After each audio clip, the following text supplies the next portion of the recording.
Face to Face with Rashi. Shall we begin?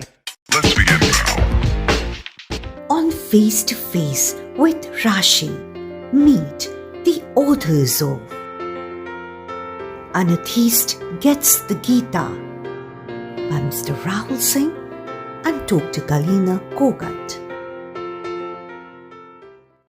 Hello and a very warm welcome on 2022's Face to Face with Rashi. And before I introduce you to our wonderful guest for the show today, let me leave you with a question. Please ask yourself, am I really happy? Because I assure you that towards the end of this talk show, you will definitely get an insight to see the happiness from a new perspective. So I take this wonderful opportunity to welcome our amazing guest on the show from Singapore, Mr. Rahul Singh, who is an author, banker and community builder, and Ms. Galyna Kogut, who is an author, researcher, pedagogist. And before connecting with them, let's first formally welcome them. Face to Face with Rashi welcomes Mr. Rahul Singh and Dr. Galyna Kogut. A banker by the day and writer by the night, Rahul is an expert at connecting three I's: ideas, insights and individuals.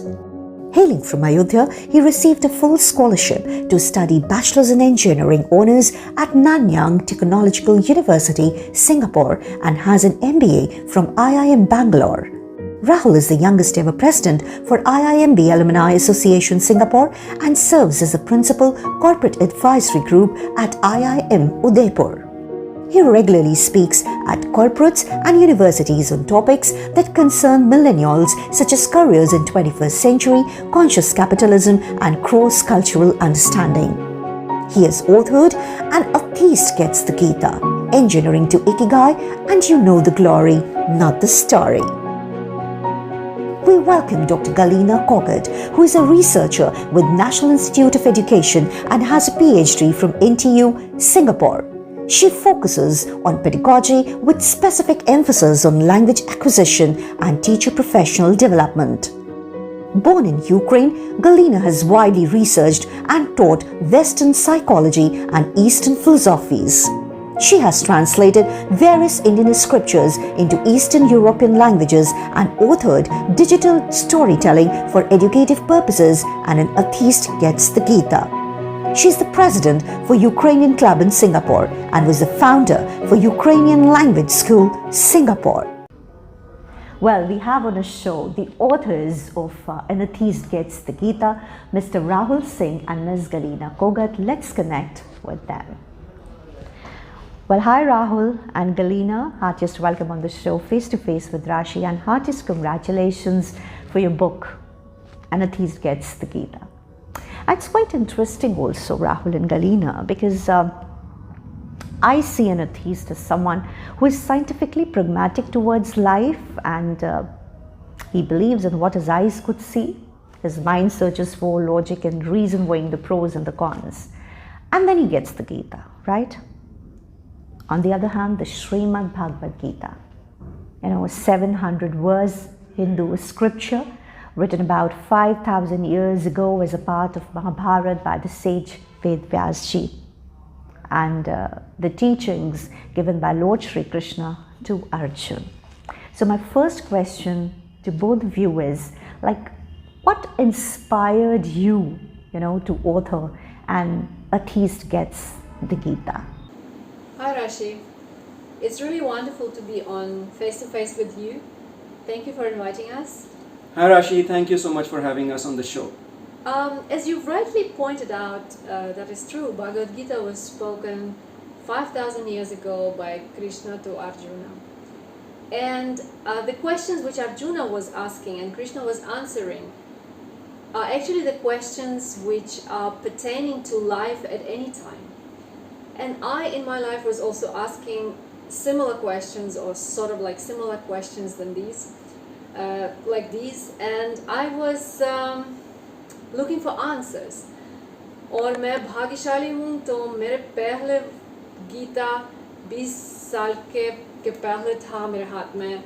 मैं officially atheist country से हूँ, तो Gita or any other kind of religious book forbidden था. So मैं भाग्यशाली थी, somebody has smuggled this knowledge inside the atheist country which was forbidden, and I managed to get hold of it and I managed to find answers to my questions. So as I was learning Gita, as I was trying to understand it, I realized that there might be people out there who are also looking for similar answers to similar questions like I was at a certain point in my life. Then I was thinking that just knowing it and not telling it to anyone might be selfish on my part. So I was thinking, and we actually had the same idea with Rahul, and we sort of like united our effort, and then we wrote a book which can actually reach out to many people. And maybe Rahul will tell us more. Thank you, Galyna. As Galyna was mentioning that this book is actually meant for people who are scientifically trained, who understand things in a logical way. But it is important here to understand who an atheist is. Who is the book about? Or who is the book addressed to? So, atheist comes from the Greek word atheos, where a means no and theos means God. So, atheos or atheist becomes somebody who doesn't believe in the God per se. Now, from that definition, even the Jains and the Buddhists in India would be classified as non-theistic or atheistic, but because per se, both Jainism and Buddhism do not have a concept of the generator, operator, destroyer God, the all-creator God. In Jainism, there is laws of karma through which the samsara continues, but as such, Jains believe that you do not need to invoke the concept of God for these laws to operate. Similarly, in Jainism, they believe that a single cause cannot be responsible for the creation of the universe. So if you see, both Jains and Buddhists become atheists from a strict Greek definition of what an atheist is. And not just that, even in the Indian definition, if you read Manu Smriti says that a Nastic is anybody who criticizes the Vedas. So Jainism and Buddhism have their genesis in criticizing the Vedas. So from that definition, even Jains and Buddhists again become atheist. And let's now look at it slightly more etymologically. So in Indian grammar, in Indian Sanskrit grammar, we have great grammarian Panini, who describes what an atheist is. And according to that definition, Nastik, na asti ka, which basically na means no, asti means is, and ka is somebody who believes in it.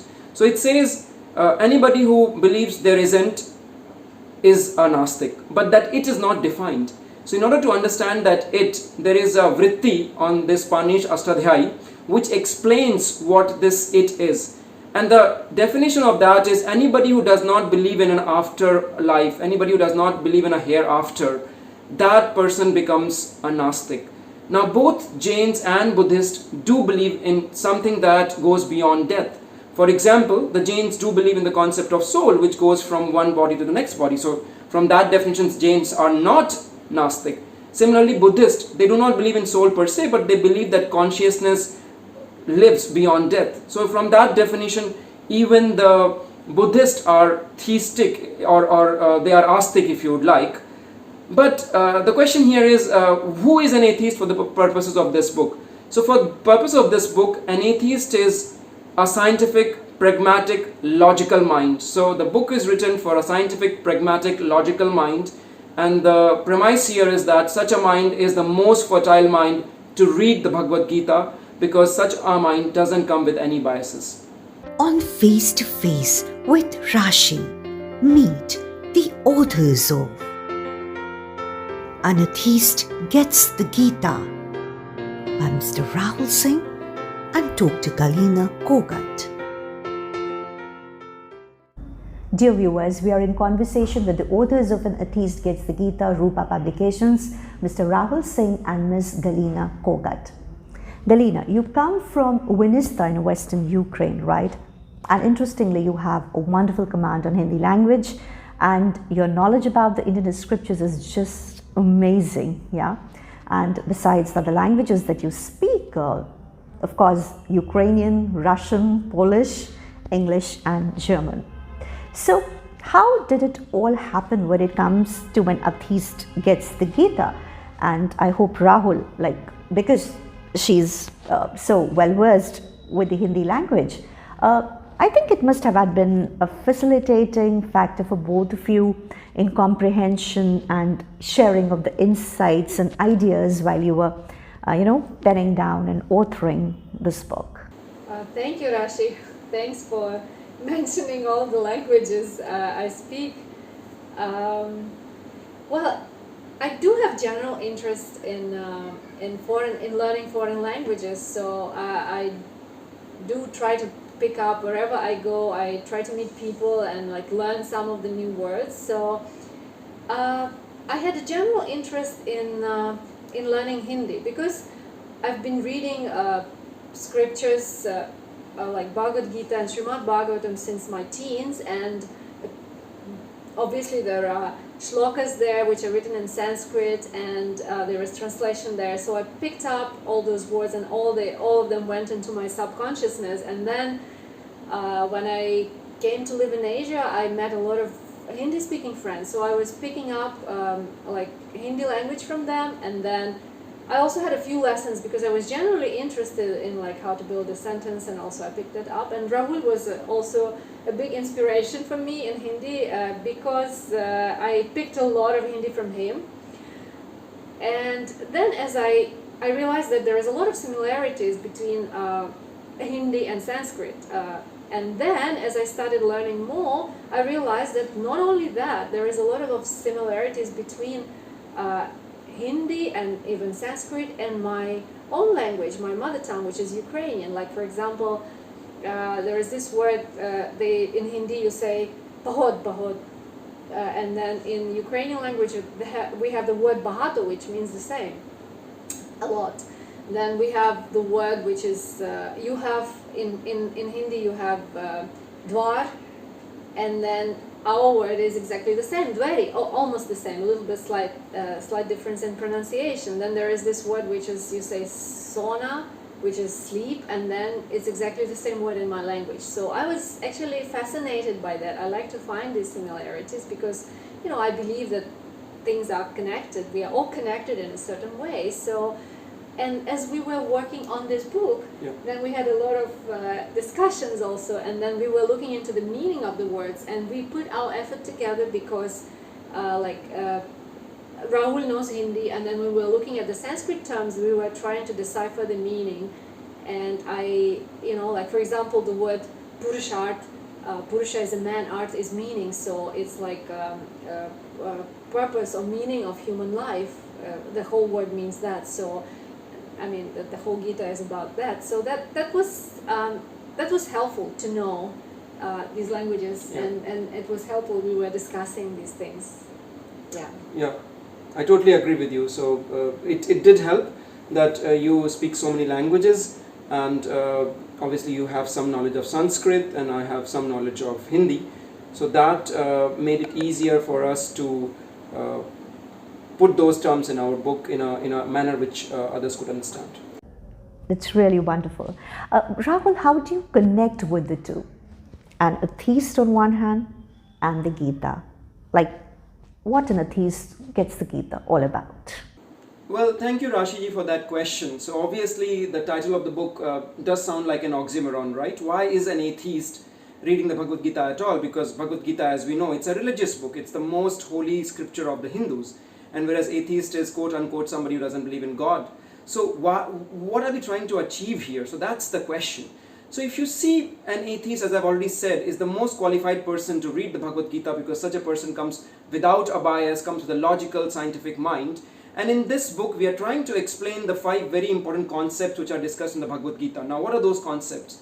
So in this book, what we're trying to say is that the Bhagavad Gita is an instruction manual for life and for the universe. So what we're trying to convey here is that we are all embodied soul. We are jivas. So in this book, we are talking about how a jiva interacts with Prakriti. Prakriti is a material nature around us. In Kala, which is time. And these interactions are governed by the laws of karma, which is cause and effect. And this is designed by the Ishvara or Supreme Controller. So I just repeat once more. In this book, we are trying to appeal to the logical, scientific mind. And we have gone on to great lengths to establish the principles of the Gita through sets of scientific laws, through management framework, schemas to explain how a jiva interacts with prakriti in kala, governed by the laws of karma, which are designed by the supreme controller or the Ishvara.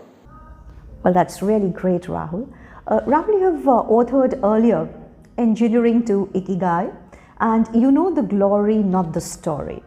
And we all know that penning down anything genuinely, it's a very spontaneous expression, right? But every author faces, some of the other kind of challenges. So I would love to know, what were yours while you were authoring An Atheist Gets the Gita, and how you contributed to the book. And my question is to both of you, Rahul and Galyna. Thank you, Rashi, for that question. This book, An Atheist Gets the Gita, which I have in my hand, is truly a collaborative work between myself and Dr. Galyna Kogut here. So when I say collaborative, what does it mean? So the plot of the book is designed by me, where two investment bankers are talking and they eventually talk about happiness. And in explaining what happiness is, Charan Saket explains Anveshak Jigyansu the entire Bhagavad Gita. So although the plot is designed by me, I needed a lot of scriptural backing for whatever was written here.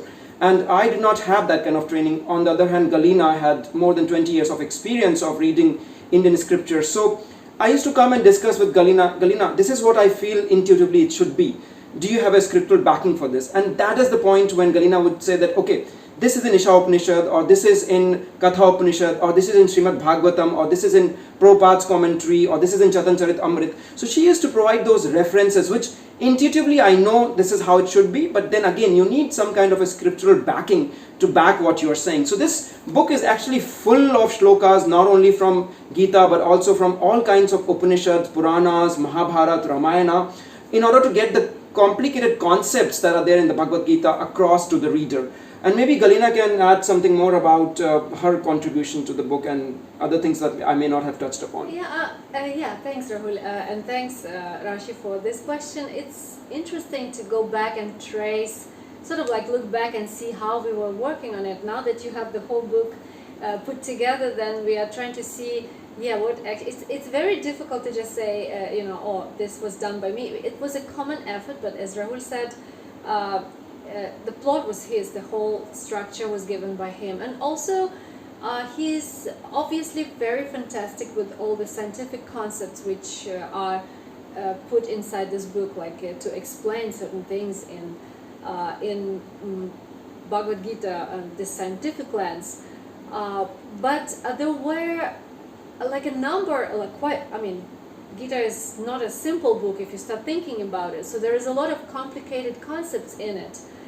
And sometimes we had to put the complicated concepts into a way which would be understandable for the reader. And I'm an educator myself, and I do have some experience with that. In my life, I spend a lot of time putting complex things in a understandable way for others. And last year I authored a book which is called Digital Storytelling for Educative Purposes, and this book is actually about the visual representation of ideas, students' ideas, teachers' ideas, and concepts, and also I do have some experience in that. And then at times, we were discussing something, how to move forward with the book, and we would just get on the piece of paper, a table, and we are trying to see how we can put those things together. So I was I enjoyed coming out with the visuals which could be understood and understandable for the people who are reading this book. So that's how we sort of took our strengths, and that was a good way to combine everything together and come out with a common. No, I totally agree with you, Galyna, because as you know, my strength lies in the scientific domain, in putting things in form of management frameworks. But at the same time, you had your skills in the visual, because that's your topic of research. You research on that in the university. So a lot of those concepts that are there in the book may not have been as simple. For example, these schematic, these diagrams which Galyna came up with. Tables and diagrams and there's a lot. There's a lot of that, and at the same time there are complicated concepts which I have actually put down as mathematical formulas. For example, the Bhagavad Gita 2.47, which says you must do your duty and you're not entitled to the result, or what happiness is. So I have a simple happiness equation which says happiness is equal to attainment minus desire. Or I have the karma equation where I put down that Sanchit karma today is equal to Sanchit karma yesterday minus the prarabdha plus the kriyaman karma. So I was approaching the Bhagavad Gita from a scientific management lens, whereas Galyna was approaching the same book from how to convey the concept of the Bhagavad Gita to an ordinary reader. And of course her experience as a pedagogist came in quite handy in that regard. And now my last question to both of you. What's your message to the world through An Atheist Gets the Gita? Thank you for this question, Rashi. I guess it's it's an important question, and I will say that for Bhagavad Gita, सिर्फ पढ़ना काफ़ी नहीं है, action करो. You know something, but that's not enough to know. You have to live it. So even though our book is not a commentary on Bhagavad Gita and not something which we are commenting on Bhagavad Gita, but we are trying to help people understand. And once somebody understands, reads Bhagavad Gita, understands the knowledge, that's not enough. You have to live it. You have to act. You have to apply it in your own life. Galyna, I totally agree with what you said. Reading is not enough. You got to imbibe it. You got to implement in your life. And to that effect, we have this concept in Indian philosophy which is called Tri Karna Shuddhi. Now, Tri means three, Karna means particle, and Shuddhi means cleanness. So in short, what it says is that thoughts before speech, speech before action. So there has to be harmony between what you think, what you say, and how you act. So hopefully, people who are reading the Bhagavad Gita, and hopefully our book is a medium in helping them get to read the Bhagavad Gita. Once they have read, they start thinking about those topics, and after they are thinking about these topics, they start talking about those topics, and once they are talking about those topics, they actually truly go imbibe and implement that in their life.